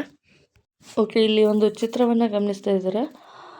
ಈಗ ಒಂದು ಮೇಜಿನ ಮೇಲೆ ಒಂದು 5-6 ಪೆನ್ಸಿಲ್ ಅಥವಾ 2-3 ಪೆನ್ಸಿಲ್ಗಳನ್ನು ತೆಗೆದುಕೊಂಡು ಈ ರೀತಿ ಇಟ್ಟಿದ್ದಾರೆ. ಈ ಪೆನ್ಸಿಲ್ಗಳ ಮೇಲೆ ಒಂದು ಪುಸ್ತಕವನ್ನು ಇಟ್ಟಿದ್ದಾರೆ, ಒಂದು ನೋಟ್ಬುಕ್ಕನ್ನು ಇಟ್ಟಿದ್ದಾರೆ. ಈಗ ನೀವು ಇಲ್ಲಿ ನೋಟ್ಬುಕ್ಕಿಗೆ ಏನು ಮಾಡಬೇಕು, ಸ್ವಲ್ಪ ಪ್ರೆಷರನ್ನು ಅಪ್ಲೈ ಮಾಡಬೇಕು. ಆವಾಗ ಏನಾಗುತ್ತೆ, ಆ ಪುಸ್ತಕ ಯಾವ ರೀತಿಯಾಗಿ ಹೋಗುತ್ತೆ, ಸ್ಥಾಯಿ ಘರ್ಷಣೆ ಮೂಲಕ ಹೋಗುತ್ತಾ ಅಥವಾ ಜಾರು ಘರ್ಷಣೆ ಮೂಲಕ ಹೋಗುತ್ತಾ ಅಥವಾ ಇದು ಉರುಳು ಘರ್ಷಣೆ ಮೇಲೆ ಹೋಗುತ್ತೆ. ಅಂದರೆ ಈ ಪೆನ್ಸಿಲ್ಗಳು ಏನಿದಾವಪ್ಪ ಅಂದರೆ ರೌಂಡ್ ಶೇಪಲ್ಲಿ ಇದ್ದಾವೆ. ರೌಂಡ್ ಶೇಪಲ್ಲಿ ಇರೋದ್ರಿಂದ ಪುಸ್ತಕ ಏನಾಗುತ್ತೆ, ಉರುಳ್ತಾ ಹೋಗುತ್ತೆ. ಈ ರೀತಿಯಾಗಿ ಒಂದು ಕಾಯ ಮತ್ತೊಂದರ ಮೇಲ್ಮೈ ಮೇಲೆ ಉರುಳುವಾಗ ಅದರ ಚಲನೆಗೆ ಉಂಟಾಗುವ ಪ್ರತಿರೋಧವನ್ನು ಉರುಳು ಘರ್ಷಣೆ ಅಂತ ಹೇಳಿ ಕರಿತೀವಿ. ಸೊ ಈ ರೀತಿಯಾಗಿ ಉಂಟಾಗುವಂಥ, ಸೊ ಇದನ್ನು ಎಲ್ಲೆಲ್ಲಿ ಯೂಸ್ ಮಾಡ್ತಾರಪ್ಪ ಅಂದರೆ ಬಾಲ್ ಬೇರಿಂಗ್ಸ್ ಅಂತ ಹೇಳಿ ಕರಿತೀವಿ. ಈಗ ಸರ್ಕ್ಯುಲರ್ ಶೇಪಲ್ಲಿ ಇದ್ದಾವೆ, ಇಲ್ಲಿ ಕೆಲವೊಂದಿಷ್ಟು ವಸ್ತುಗಳಿದ್ದಾವೆ. ಇವುಗಳು ಏನು ಮಾಡಿರ್ತಪ್ಪ, ಉರುಳು ಅಂದರೆ ಇಲ್ಲಿ ಕೆಲವೊಂದಿಷ್ಟು ರೌಂಡ್ ಆಗಿರುವಂಥ ಬಾಲ್ ಬೇರಿಂಗ್ಸ್ಗಳನ್ನ ಇಲ್ಲಿ ಯೂಸ್ ಮಾಡಿದ್ದಾರೆ. ಇದರಿಂದ ಏನಾಗುತ್ತೆ ಅಂದರೆ ವಸ್ತುಗಳು ಈಸಿಯಾಗಿ ಮೂವ್ ಆಗುತ್ತೆ. ಇಲ್ಲಿ ಉರುಳು ಘರ್ಷಣೆ ಅಂತೇಳಿ ಕರಿತೀವಿ. ಇನ್ನೊಂದು ಇಂಪಾರ್ಟೆಂಟ್ ಏನಪ್ಪ ಅಂದರೆ ಇಲ್ಲಿ ಉರುಳು ಘರ್ಷಣೆಯು ಜಾರು ಘರ್ಷಣೆಗಿಂತ ಕಡಿಮೆ ಇರುವುದರಿಂದ ಬಹುತೇಕ ಯಂತ್ರಗಳಲ್ಲಿ ಜಾರುವಿಕೆಗೆ ಬದಲಾಗಿ ಬಾಲ್ ಬೇರಿಂಗ್ಗಳನ್ನು ಬಳಸಿ ವಸ್ತುಗಳನ್ನು ಉರುಳಿಸಬಹುದು ಅಂತ ಹೇಳಿ ಇಲ್ಲಿ ಕೊಟ್ಟಿದ್ದಾರೆ. ಬೈಸಿಕಲ್ಗಳ ಅಚ್ಚುಗಳು ಮತ್ತು ಗಾಲಿಗಳ ನಡುವೆ ಬಳಸುವ ಬಾಲ್ ಬೇರಿಂಗ್ಗಳು ಸರ್ವೇಸಾಮಾನ್ಯವಾಗಿರುವಂಥ ಒಂದು ಉದಾಹರಣೆ ಆಗಿರುತ್ತೆ. ಓಕೆ, ಈಗ ಜಾರು ಘರ್ಷಣೆ ಅನ್ನುವಂಥದ್ದು ಬಹಳ ಕಡಿಮೆ ಇರುತ್ತೆ. ಹಾಗಾದರೆ ಕಾರಣಗಳೇನು? ಉರುಳು ಘರ್ಷಣೆಯಲ್ಲಿ ಘರ್ಷಣೆ ಕಡಿಮೆ ಇದ್ದರೆ ಅದಕ್ಕೆ ಕಾರಣ ಏನು? ಜಾರು ಘರ್ಷಣೆ ಎನ್ನುವಂಥದ್ದು ಉರುಳು ಘರ್ಷಣೆಗಿಂತ ಜಾಸ್ತಿ ಘರ್ಷಣೆಯನ್ನು ಹೊಂದಿರುತ್ತೆ. ಚಕ್ರಗಳು ಜಾರುವುದನ್ನು ಉರುಳುವಿಕೆಯನ್ನಾಗಿ ಪರಿವರ್ತಿಸುತ್ತದೆ. ಈಗ ನೀವು ಉದಾಹರಣೆಗೆ ಒಂದು ಟೈರ್ನ ಒಂದು ಗಾಲಿಯನ್ನು ಉಳಿಸಿ ನೀವು ಚಿಕ್ಕವರಿದ್ದಾಗ ಈ ರೀತಿಯಾಗಿ ಒಂದು ಆಟವನ್ನು ಆಡ್ತಾಯಿದ್ರಿ. ಈಗ ಚಿತ್ರವನ್ನು ತೋರಿಸ್ತೀನಿ. ಓಕೆ, ಈಗ ಒಂದು ಚಿತ್ರವನ್ನು ಗಮನಿಸ್ತಾ ಇದ್ದಾರೆ. ಇಲ್ಲಿ ಏನಾಗುತ್ತೆ ಅಂದರೆ ಟೈರ್ಗಳ ಮತ್ತು ಗಾಲಿ ಇರುವಂಥದ್ದು, ಈ ಗಾಲಿಯ ಮೇಲೆ ನೀವು ಪ್ರತಿ ಸಾರಿ ಬಲ ಪ್ರಯೋಗಿಸಿದಾಗ ಏನಾಗುತ್ತೆ, ಆ ಒಂದು ವಸ್ತು ಮೂಮೆಂಟ್ ಆಗಲಿಕ್ಕೆ ಸ್ಟಾರ್ಟ್ ಆಗುತ್ತೆ. ಕೆಲವೊಂದು ಬಾರಿ ಏನಾಗುತ್ತೆ ಅಂದರೆ ಈ ರೀತಿಯಾಗಿ ವಸ್ತುವಿನ ಮೇಲೆ ಬಲ ಪ್ರಯೋಗಿಸೇ ಇದ್ದರೂ ಕೂಡ ಇದು ಜಾರಿಕೊಂಡು ಹೋಗುತ್ತೆ. ಯಾವಾಗ ಜಾರಿಕೊಂಡು ಹೋಗುತ್ತೆ, ಉರುಳುವ ರೀತಿಯಲ್ಲಿ ಘರ್ಷಣೆ ಇದ್ದರೆ ಅಲ್ಲಿ ಏನಾಗುತ್ತೆ ಅಂದರೆ ಈಸಿಯಾಗಿ ವಸ್ತು ಏನಾಗುತ್ತೆ ಮೂಮೆಂಟ್ ಆಗುವಂಥದ್ದು. ಇದು ಕೂಡ ಒಂದು ಉದಾಹರಣೆ ಆಗುತ್ತೆ. ನೆಕ್ಸ್ಟು ಉರುಳುವಾಗ ಉರುಳು ಚಕ್ರಗಳು ಜಾರುವುದನ್ನು ಉರುಳುವಿಕೆಗೆ ಪರಿವರ್ತಿಸುತ್ತವೆ. ಉರುಳುವಾಗ ಸಂಪರ್ಕ ಪ್ರದೇಶ ಕಡಿಮೆಯಾಗುತ್ತದೆ, ಶಕ್ತಿಯ ನಷ್ಟ ಏನಾಗುತ್ತೆ ಕಡಿಮೆಯಾಗುತ್ತೆ. ಈಗ ಯಂತ್ರಗಳ ಬಿಡಿಭಾಗದಲ್ಲಿ ಬಾಲ್ ಬೇರಿಂಗ್ಗಳನ್ನು ಬಳಸುವಂಥ ಉದ್ದೇಶ ಏನಪ್ಪ ಅಂದರೆ ವಸ್ತುಗಳ ಆ ಒಂದು ಶಕ್ತಿಯ ಒಂದು ನಷ್ಟ ಆಗೋದನ್ನು ಕಡಿಮೆಗೊಳಿಸಲಿಕ್ಕೆ ಇಲ್ಲಿ ಏನು ಮಾಡ್ತಾರಪ್ಪ ಅಂದರೆ ಉರುಳು ಘರ್ಷಣೆಯನ್ನು ಬಳಸುವಂಥದ್ದು. ಉದಾಹರಣೆಗೆ ನೋಡೋದಾದರೆ ಲಗೇಜ್ ಚೀಲಗಳಿಗೆ ಚಕ್ರಗಳಿರ್ತವೆ. ಲಗೇಜ್ ಚೀಲ ನೋಡಿರ್ತೀರಿ ನಿಮ್ಗೆ ಆಲ್ರೆಡಿ ಗಾಲಿಗಳಿರುವಂಥದ್ದು, ಅಂದರೆ ಲಗೇಜ್ ಬ್ಯಾಗ್ ಏನಿರುತ್ತೆ ಅದಕ್ಕೆ ಗಾಲಿ ಇರುವಂಥದ್ದು. ಇದು ಎಷ್ಟೇ ದೊಡ್ಡ ಬ್ಯಾಗ್ ಆದರೂ ಕೂಡ ಒಂದು ಗಾಲಿಯ ಮೂಲಕ ನಾವು ಈಸಿಯಾಗಿ ಏನು ಮಾಡ್ಬೋದು, ಆ ಒಂದು ಬ್ಯಾಗನ್ನು ತಳ್ಕೊಂಡು ಹೋಗ್ಬೋದು. ಗಾಲಿಯಲ್ಲಿ ಏನಾಗಿರುತ್ತೆ ಅಂದರೆ ಉರುಳು ಘರ್ಷಣೆ ಇರೋದ್ರಿಂದ ಎಷ್ಟೇ ದೊಡ್ಡ ಭಾರದ ಇದ್ದರೂ, ಎಷ್ಟೇ ವಸ್ತುವಿಗೆ ದೊಡ್ಡ ಭಾರ ಇದ್ದರೂ ಕೂಡ ಅದು ಏನಾಗುತ್ತೆ ಅಂದರೆ ಈಸಿಯಾಗಿ ಮೂವ್ ಆಗುತ್ತೆ. ಲಗೇಜ್ ಚೀಲಗಳಿಗೆ ಚಕ್ರ ಇರುವಂಥದ್ದು, ಅಂದರೆ ಹೊರೋದಕ್ಕಿಂತ ತಳ್ಳುವುದು ಸುಲಭ. ಸೈಕಲು, ಕಾರು, ಟ್ರಾಲಿ ಎಲ್ಲವೂ ಕೂಡ ಚಕ್ರಗಳನ್ನು ಬಳಸ್ತಾರೆ. ಯಾಕಪ್ಪ ಅಂದರೆ ಈಗ ದೊಡ್ಡ ದೊಡ್ಡ ಲಾರಿ ಇರುತ್ತೆ, ಟ್ರಕ್ ಇರುತ್ತೆ, ಇವೆಲ್ಲವುಗಳಿಗೆ ಕೂಡ ಗಾಲಿಯನ್ನು ಯೂಸ್ ಮಾಡ್ತೀವಪ್ಪ. ಯಾಕಪ್ಪ ಅಂದರೆ ಅಲ್ಲಿ ಉರುಳು ಘರ್ಷಣೆ ಇರುವಂಥದ್ದು. ಅಂದರೆ ಅಲ್ಲಿ ಆ ಒಂದು ವಾಹನಕ್ಕೆ ಗಾಲಿಗಳು ಚಿಕ್ಕದಾದರೂ ಕೂಡ ಆ ವಸ್ತುವಿನ ಭಾರ ಏನಾಗಿರುತ್ತೆ ಜಾಸ್ತಿ ಇರುತ್ತೆ. ವಸ್ತುವಿನ ಭಾರ ಎನ್ನುವಂಥದ್ದು ಜಾಸ್ತಿ ಇರುತ್ತೆ. ಈ ರೀತಿಯಾಗಿ ಜಾಸ್ತಿ ಇದ್ದರೂ ಕೂಡ ಈಸಿಯಾಗಿ ಮೂವ್ ಆಗುತ್ತೆ. ಇದಕ್ಕೆ ಕಾರಣ ಏನಪ್ಪ ಅಂದರೆ ಅಲ್ಲಿರುವಂಥ ಉರುಳು ಘರ್ಷಣೆ. ಈಗ ಭಾರವಾದ ಯಂತ್ರಗಳನ್ನು ಚಕ್ರಗಳ ಮೇಲೆ ಇಟ್ಟರೆ ಅವು ಸುಲಭವಾಗಿ ಸಾಗಿಸಬಹುದು. ಎಷ್ಟೇ ದೊಡ್ಡದಾದ ಯಂತ್ರಗಳಿದ್ದರೂ ಕೂಡ ಅವುಗಳನ್ನು ಗಾಲಿಯ ಮೇಲೆ ಚಕ್ರಗಳ ಮೇಲೆ ಇಟ್ಟಾಗ ಆ ವಸ್ತುಗಳು ಈಸಿಯಾಗಿ ಮೂವ್ ಆಗುವಂಥದ್ದು. ಇದಕ್ಕೆ ಕೂಡ ಉರುಳು ಘರ್ಷಣೆ ಅನ್ನುವಂಥದ್ದು ತುಂಬಾ ಹೆಲ್ಪ್ ಆಗುವಂಥದ್ದು. ಈಗ ಸ್ಥಿತಿಸ್ಥಾಪಕ ಅಥವಾ ಸ್ಥಾಯಿ ಘರ್ಷಣೆ, ಜಾರು ಘರ್ಷಣೆ, ಉರುಳು ಘರ್ಷಣೆ ಬಗ್ಗೆ ಒಂದು ಶಾರ್ಟ್ ಆಗಿ ನಾವು ತಿಳ್ಕೊತಾ ಹೋಗೋಣ. ಮೊದಲನೇದಾಗಿ ವಸ್ತು ಇಲ್ಲದಾಗ, ವಸ್ತು ಚಲಿಸದೇ ಇರುವಾಗ ಕಾರ್ಯನಿರ್ವಹಿಸುವ ಚಲನೆಯನ್ನು ಆರಂಭಿಸುವುದಕ್ಕೆ ವಿರೋಧ ಮಾಡುವಂತಹ ಒಂದು ಘರ್ಷಣೆಗೆ ಸ್ಥಾಯಿ ಘರ್ಷಣೆ ಅಂತ ಹೇಳಿ ಕರಿತೀವಿ. ಜಾರು ಘರ್ಷಣೆ ಅಂದರೆ ಏನಪ್ಪ ಅಂದರೆ ವಸ್ತುವು ಒಂದು ಮೇಲ್ಮೈ ಮೇಲೆ ಜಾರುವಾಗ ಉಂಟಾಗುತ್ತದೆ. ಸ್ಥಾಯಿ ಘರ್ಷಣೆಯನ್ನು ಮಿತಿ ಮೀರಿದಾಗ ಆ ವಸ್ತು ಜಾರಲಿಕ್ಕೆ ಪ್ರಾರಂಭ ಮಾಡುತ್ತೆ. ಉರುಳು ಘರ್ಷಣೆ ಅಂದರೆ ವಸ್ತು ಉರುಳುವಾಗ ಉಂಟಾಗುವಂತಹ ಚಕ್ರಗಳು, ಬಾಲ್ ಬೇರಿಂಗ್ಗಳು ಇದು ಕಡಿಮೆ ಘರ್ಷಣೆ ಇರೋದ್ರಿಂದ ಇದನ್ನು ಬಳಸ್ತಾರೆ. ನೆಕ್ಸ್ಟ್ ಒಂದು ಇಂಪಾರ್ಟೆಂಟ್ ಏನಪ್ಪ ಅಂದರೆ ತರಲಗಳಲ್ಲಿ ಘರ್ಷಣೆ. ತರಲ ಅಂತಂದರೆ ಏನು ಅಂತ ಮೊದಲಿಗೆ ತಿಳ್ಕೊಳ್ಳೋಣ. ತರಲ ಅಂದರೆ ದ್ರವ ಮತ್ತು ಅನಿಲ ಎರಡನ್ನೂ ಸೇರಿ ನಾವು ಫ್ಲೂಯಿಡ್ ಅಂತ ಹೇಳಿ ಕರಿತೀವಿ. ಘನ ಬರೋದಿಲ್ಲ. ದ್ರವ ಮತ್ತು ಅನಿಲ, ದ್ರವ ಮತ್ತು ಅನಿಲ ಇವೆರಡೂ ಒಂದು ಗುಣಗಳನ್ನು, ಘನ, ದ್ರವ ಮತ್ತು ದ್ರವ್ಯಗಳನ್ನು ನಾವು ಏನಂತ ಕರಿತೀವಪ್ಪ ಅಂದರೆ ಕನ್ನಡದಲ್ಲಿ ತರಲ ಅಂಥೇಳಿ ಕರಿತೀವಿ. ಅಥವಾ ಫ್ಲೂಯಿಡ್ ಫ್ರಿಕ್ಷನ್ ಯಾವ ರೀತಿಯಾಗಿರುತ್ತೆ ಅಂತ ನೋಡ್ತಾ ಹೋಗೋಣ. ಒಂದು ವಸ್ತು ತರಲದಲ್ಲಿ ಅಂದರೆ ಒಂದು ವಸ್ತು ದ್ರವ ಮತ್ತು ಅನಿಲದಲ್ಲಿ ಚಲಿಸುವಾಗ ಅದರ ಚಲನೆಯನ್ನು ವಿರೋಧಿಸುವ ಬಲವನ್ನು ತರಲಗಳಲ್ಲಿ ಘರ್ಷಣೆ ಎಂದು ಕರೆಯುತ್ತಾರೆ. ಇದನ್ನು ಡ್ರ್ಯಾಗ್ ಎಂದು ಹೇಳುತ್ತಾರೆ.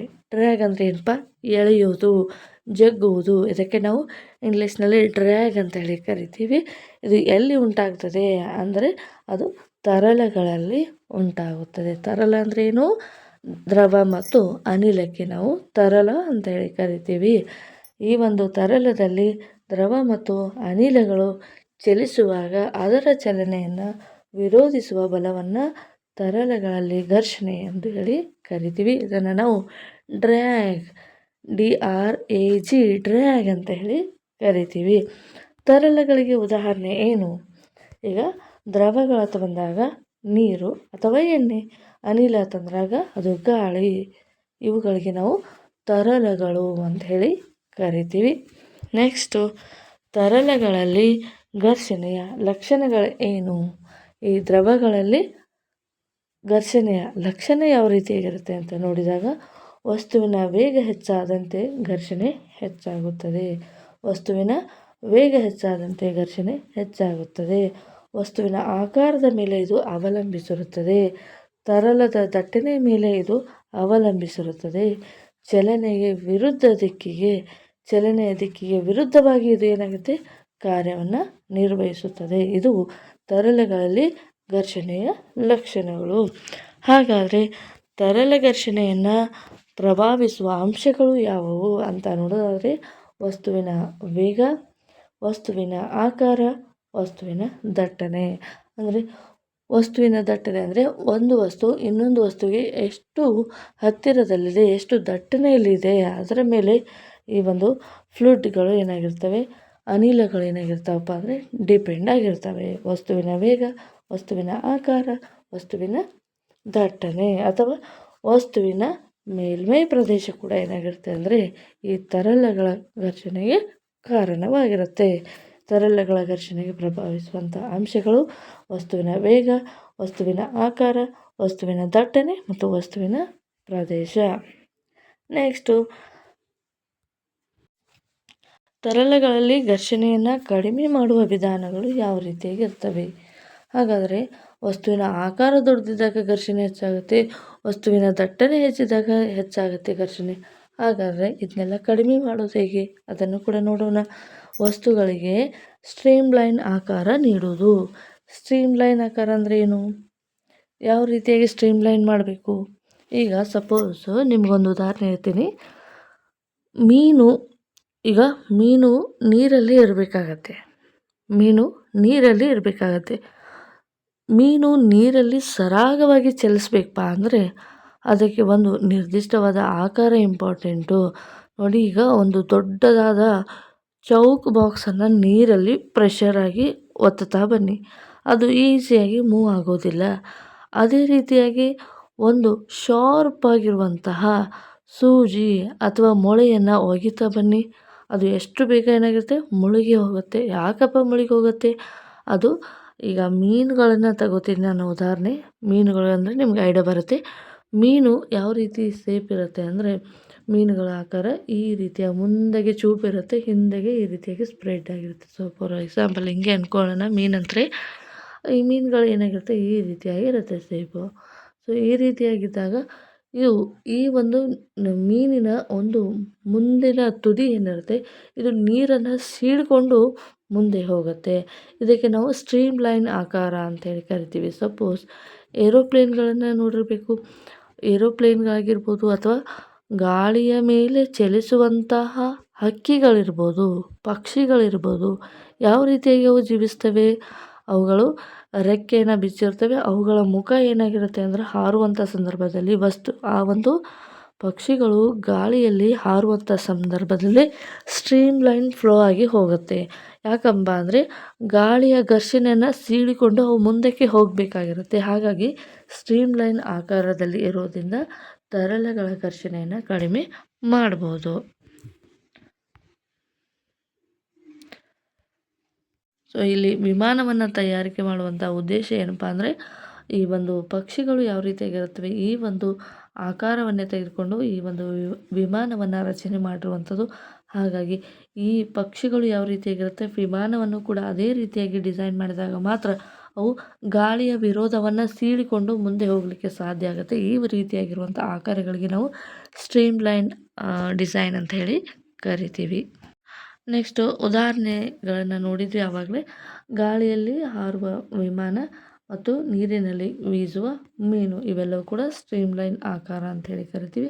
ಅಥವಾ ವಸ್ತುಗಳಿಗೆ ಈ ಒಂದು ತರಲಗಳ ಘರ್ಷಣೆಯನ್ನು ಕಡಿಮೆ ಮಾಡಲಿಕ್ಕೆ ಬಳಸುವಂಥ ಒಂದು ಪರ್ಟಿಕ್ಯುಲರ್ ಆಗಿರುವಂಥ ಒಂದು ಆಕಾರ ಅಥವಾ ಒಂದು ಮೆಥಡ್ ಅಂತ ಕೂಡ ಹೇಳ್ಬೋದು. ಈಗ ಪ್ಯಾರಾಚೂಟ್ನಿಂದ ಇಳಿಯುವಾಗ ಗಾಳಿಯ ಘರ್ಷಣೆ ಅಂದರೆ ಪ್ಯಾರಾಚೂಟ್ ಏನಾಗುತ್ತೆ ಅಂದರೆ ಗಾಳಿ ಮೇಲಿಂದ ಕೆಳಗಿಂದ ಮೇಲ್ಗಡೆ ಹೋಗುತ್ತೆ. ಅಂದರೆ higher density to lower density to higher density ಕಡೆಗೆ ಗಾಳಿ ಮೂವ್ ಆಗ್ತಾ ಇರುತ್ತೆ. ಆವಾಗ ಏನು ಮಾಡುತ್ತೆ, ಪ್ಯಾರಾಚೂಟ್ ಮೂಲಕ ಗಾಳಿ ಹೋಗದೆ ಆ ಪ್ಯಾರಾಚೂಟನ್ನು ಕೆಳಗೆ ಇಳಿಲಿಕ್ಕೆ ಸಾಧ್ಯ ಮಾಡದೇ ಇರುವ ಹಾಗೆ ಅದು ರೆಸಿಸ್ಟೆನ್ಸ್ ಮಾಡ್ತಾ ಇರುತ್ತೆ. ಹಾಗಾಗಿ ಪ್ಯಾರಾಚೂಟ್ ಇಳಿಯುವಾಗ ಗಾಳಿಯ ಘರ್ಷಣೆಯನ್ನು ಕಡಿಮೆ ಮಾಡಲಿಕ್ಕೆ ಈ ಒಂದು ಸ್ಟ್ರೀಮ್ ಲೈನ್ ಫ್ಲೋ ಅನ್ನುವಂಥದ್ದನ್ನು ಯೂಸ್ ಮಾಡ್ತೀವಿ. ಓಕೆ, ಆವಾಗಲೇ ಹೇಳಿದೆ ನಿಮಗೆ ಡ್ರ್ಯಾಗ್ ಅಂದರೆ ಏನು ಅಂತ ಹೇಳಿ. ಡ್ರ್ಯಾಗ್ ಅಂದರೆ ಏನಪ್ಪ ಅಂದರೆ ಒಂದು ವಸ್ತು ತರಲದಲ್ಲಿ ದ್ರವ ಅಥವಾ ಅನಿಲದಲ್ಲಿ ಚಲಿಸುವಾಗ ಅದರ ಚಲನೆಯನ್ನು ವಿರೋಧಿಸುವ ಬಲವನಿಗೆ ನಾವು ಡ್ರ್ಯಾಗ್ ಅಂತ ಹೇಳಿ ಕರಿತೀವಿ. ಹಾಗಾದರೆ ಈ ಡ್ರ್ಯಾಗ್ಗೆ ಸಂಬಂಧಿಸಿದ ಹಾಗೆ ಮುಖ್ಯವಾದ ಅಂಶಗಳು ಯಾವಪ್ಪ ಅಂತ ನೋಡ್ತಾ ಹೋಗೋಣ. ಸೆಳೆತವು ಚಲನೆಯ ದಿಕ್ಕಿಗೆ ವಿರುದ್ಧವಾಗಿ ಇದು ಕಾರ್ಯನಿರ್ವಹಿಸುತ್ತೆ. ಈ ತರಲೆಗಳಲ್ಲಿ ಘರ್ಷಣೆ ಒಂದು ರೂಪ ಆಗಿದೆ. ವಸ್ತುವಿನ ವೇಗ ಹೆಚ್ಚಿದಂತೆ ಸೆಳೆತವು ಹೆಚ್ಚಾಗುತ್ತದೆ. ಉದಾಹರಣೆಗೆ ಗಾಳಿಯಲ್ಲಿ ಹಾರುವ ವಿಮಾನದ ಮೇಲೆ ಗಾಳಿಯ ಸೆಳೆತ. ಓಕೆ, ನೆಕ್ಸ್ಟು ನೀರಿನಲ್ಲಿ ಈಜುವ ವ್ಯಕ್ತಿಗೆ ನೀರಿನ ಸೆಳೆತ, ಪ್ಯಾರಾಚೂಟ್ನಿಂದ ಇಳಿಯುವಾಗ ಗಾಳಿಯ ಸೆಳೆತ. ಹೀಗಾಗಿ ಪ್ರತಿಯೊಂದು ತರಲೆಗಳಲ್ಲಿಯೂ ಪ್ರತಿಯೊಂದು ರೀತಿಯಾದ ಸೆಳೆತಗಳು ಉಂಟಾಗ್ತವೆ. ಇದನ್ನೇ ನಾವು ಡ್ರ್ಯಾಗ್ ಅಥವಾ ಸೆಳೆತ ಅಂಥೇಳಿ ಕರಿತೀವಿ. ಓಕೆ, ಇವಾಗ ನಾವು ಕಂಪ್ಲೀಟಾಗಿ ಎಲ್ಲ ಚಾಪ್ಟರ್ನ 1 ಗಂಟೆಯಲ್ಲಿ ವಿವರವಾಗಿ ಎಕ್ಸ್ಪ್ಲೈನ್ ಮಾಡಿದ್ವಿ. ಇವಾಗ ಮುಂದುವರೆದು ಇಂಪಾರ್ಟೆಂಟ್ ಕ್ವೆಶನ್ಸ್ಗಳನ್ನು ಡಿಸ್ಕಸ್ ಮಾಡ್ತಾ ಬರೋಣ. ಮೊದಲನೇದಾಗಿ ಘರ್ಷಣೆ ಎಂದರೆ ಏನು? ಘರ್ಷಣೆ ಎಂದರೆ ಏನು?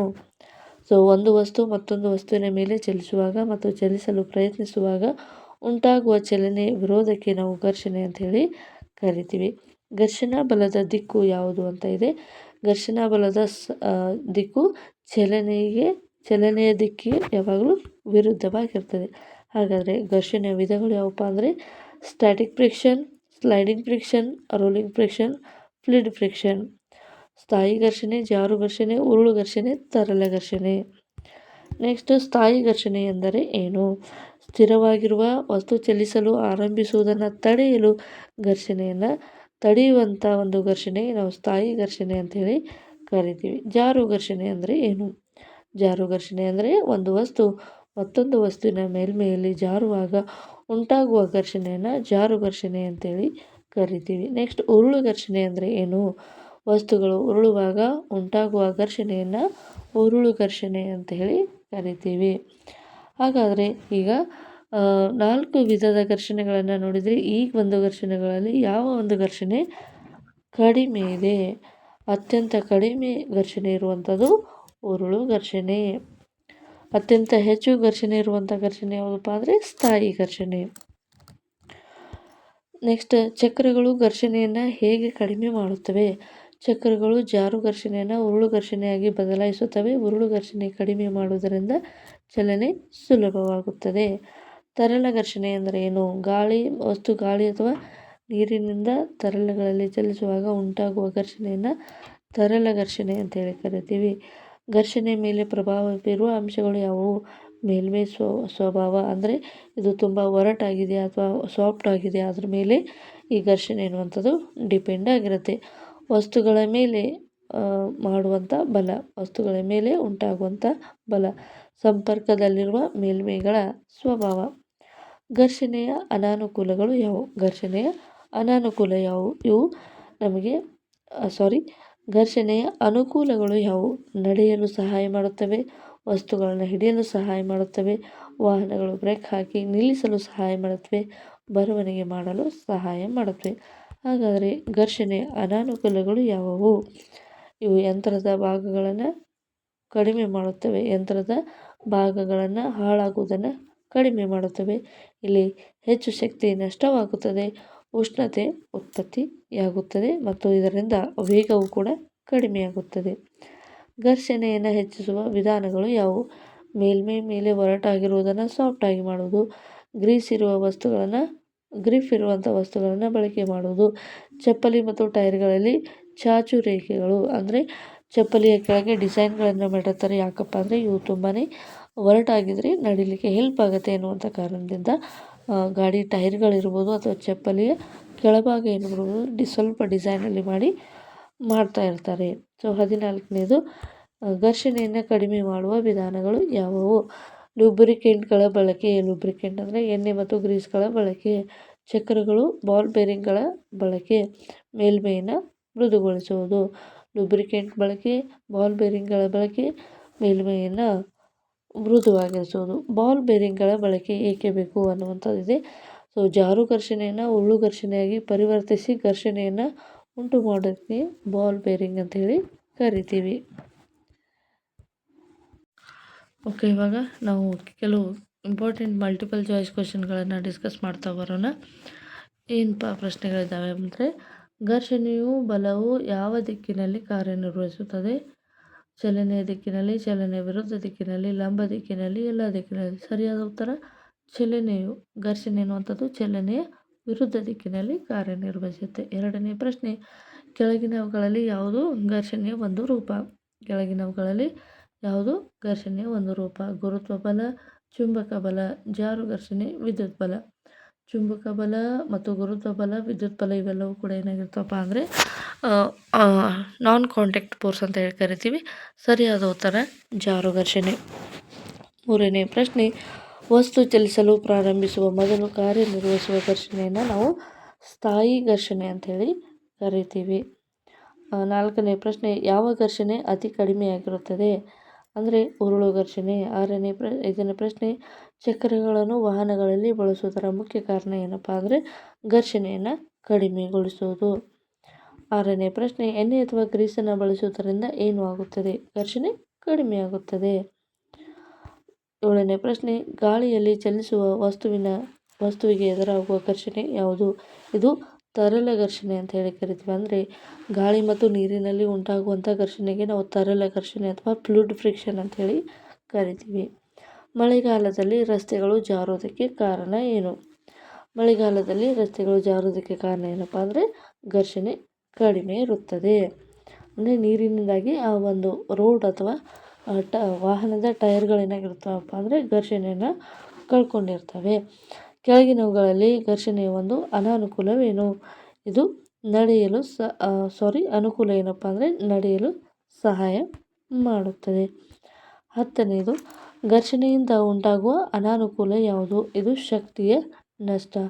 ಹಿಡಿತ ಹೆಚ್ಚಾಗುವುದು, ನಡೆಯಲು ಸಹಾಯ, ಚಲನೆಗೆ ಸುಲಭವಾಗುವುದು ಎಲ್ಲವೂ ಕೂಡ ಘರ್ಷಣೆಯ ಅನುಕೂಲ ಆಗಿರುತ್ತೆ. ಅನಾನುಕೂಲ ಒಂದು ಏನಪ್ಪ ಅಂದರೆ ಅದು ಶಕ್ತಿಯ ನಷ್ಟ.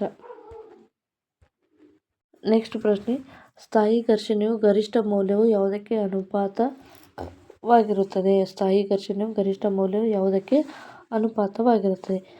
ಸಂಪರ್ಕಗಳ ಮೇಲ್ಮೈ ವಿಸ್ತೀರ್ಣ, ಸಾಮಾನ್ಯ ಪ್ರತಿಕ್ರಿಯಾ ಬಲ, ವಸ್ತುವಿನ ತೂಕ, ವಸ್ತುವಿನ ಮೇಲೆ ಸ್ವಭಾವ. ಸರಿಯಾದ ಉತ್ತರ ಏನಪ್ಪ ಅಂದರೆ ಸಾಮಾನ್ಯ ಪ್ರತಿಕ್ರಿಯಾ ಬಲ. ಪ್ರತಿಕ್ರಿಯೆ ಅಂದರೆ ಸ್ಥಾಯಿ ಘರ್ಷಣೆಯು ಯಾವಾಗಲೂ ಏನಾಗಿರುತ್ತೆ ಇದು ಪ್ರತಿಕ್ರಿಯಾ ಬಲ ಆಗಿರುತ್ತದೆ. ನೆಕ್ಸ್ಟ್ ಮೂರನೇ ಪ್ರಶ್ನೆ, ಜಾರು ಘರ್ಷಣೆ ಮತ್ತು ಸ್ಥಾಯಿ ಘರ್ಷಣೆಗಳಿಗೆ ನಡುವಿನ ಸರಿಯಾದ ಸಂಬಂಧ ಏನು ಅಂತ ಇದೆ. ಅಂದರೆ ಜಾರು ಘರ್ಷಣೆ ಇಸ್ ಗ್ರೇಟರ್ ದೆನ್ ಸ್ಥಾಯಿ ಘರ್ಷಣೆ. ಜಾರು ಘರ್ಷಣೆ ಸ್ಥಾಯಿ ಘರ್ಷಣೆ ಈಕ್ವಲ್ ಆಗಿರುತ್ತೆ. ಇದು ಸರಿಯಾದ ಸಂಬಂಧ ಇಲ್ಲ. ಜಾರು ಘರ್ಷಣೆ ಎನ್ನುವಂಥದ್ದು ಏನಾಗಿರುತ್ತೆ ಅಂದರೆ ಗರಿಷ್ಠ ಸ್ಥಾಯಿ ಘರ್ಷಣೆ. ಜಾರು ಘರ್ಷಣೆ ಎನ್ನುವಂಥದ್ದು ಸ್ಥಾಯಿ ಘರ್ಷಣೆಗೆ ಇದು ಗರಿಷ್ಠವಾಗಿ ಇರ್ತದೆ. ಹಾಗಾಗಿ ಆಪ್ಷನ್ ಸಿ ಇಲ್ಲಿ ಸರಿಯಾದ ಉತ್ತರ. ನೆಕ್ಸ್ಟ್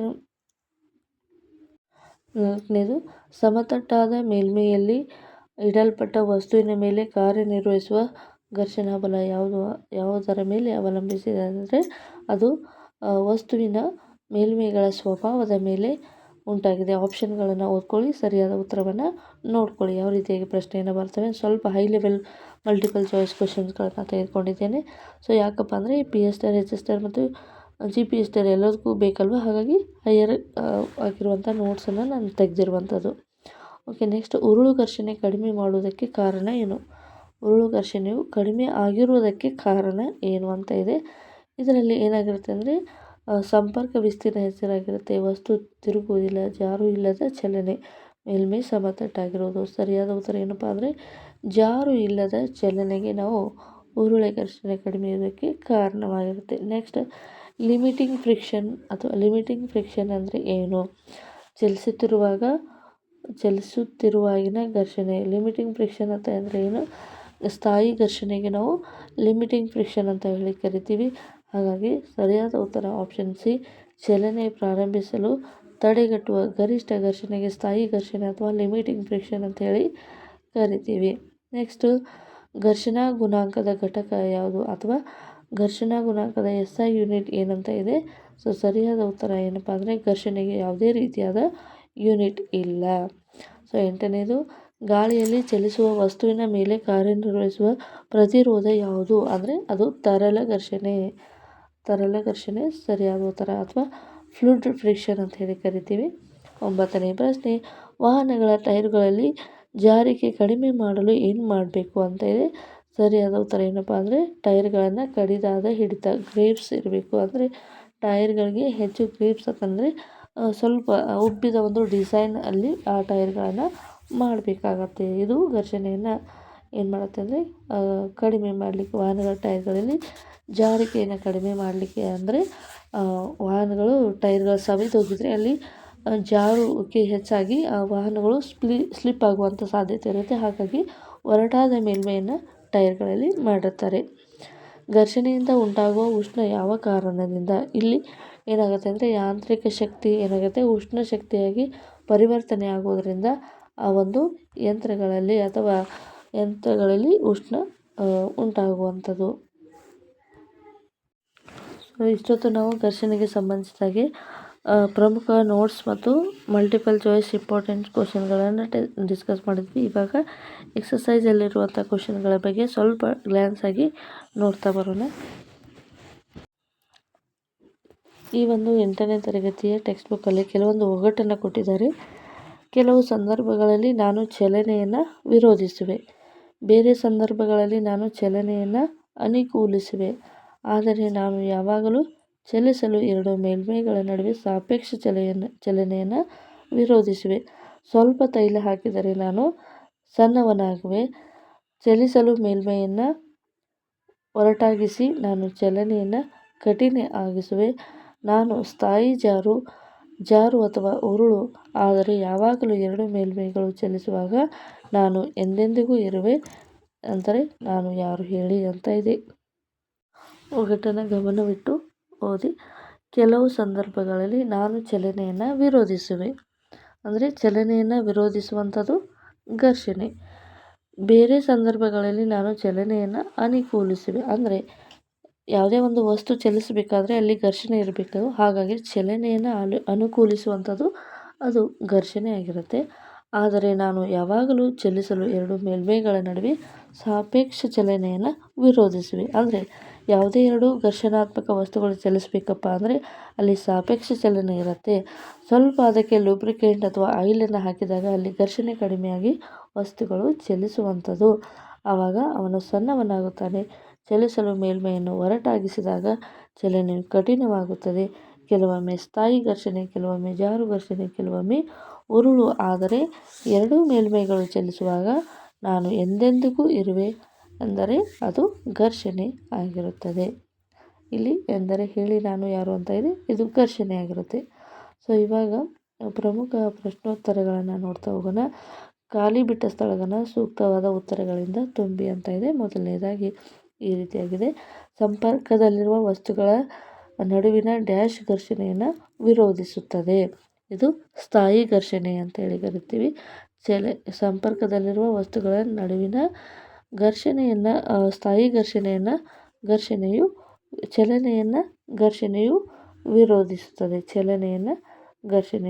ವಿರೋಧಿಸುತ್ತದೆ. ಘರ್ಷಣೆಯು ಮೇಲ್ಮೈಗಳ ಡ್ಯಾಶನ್ನು ಅವಲಂಬಿಸಿದೆ.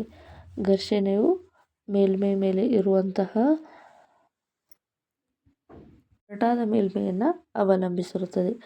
ಘರ್ಷಣೆಯು ಡ್ಯಾಶ್ ಅನ್ನು ಉಂಟು ಮಾಡುತ್ತದೆ. ಘರ್ಷಣೆಯು ಬಲವನ್ನು ಉಂಟು ಮಾಡುತ್ತದೆ. ಘರ್ಷಣೆಯು ಚಲನೆಯನ್ನು ಉಂಟು ಮಾಡುತ್ತದೆ. ಕ್ಯಾರಂ ಬೋರ್ಡಿನ ಮೇಲೆ ಪೌಡರ್ ಉದುರಿಸುವುದರಿಂದ ಘರ್ಷಣೆಯನ್ನು ಕಡಿಮೆಗೊಳಿಸಬಹುದು.